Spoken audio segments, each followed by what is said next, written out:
दरम्यान कथित खिचडी घोटाळा प्रकरणी संदीप राऊतांवर काय आरोप आहेत पाहुयात ग्राफिक्सच्या माध्यमातून।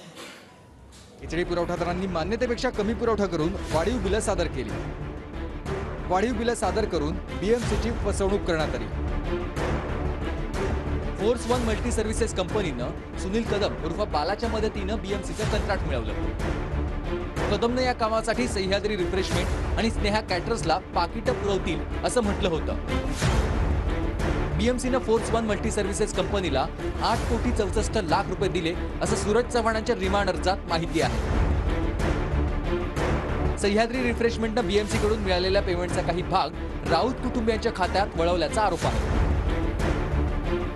संजय राऊतांचा भाऊ संदीप राऊतांच्या खात्यात 6,25,000 रुपये ट्रान्सफर झाल्याचा आरोप आहे।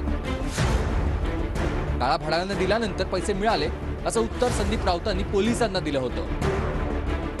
मुंबई पोलीस संदीप राऊतांच्या उत्तरावर समाधानी नसल्यानं ईडीकडून ही चौकशी सुरू आहे।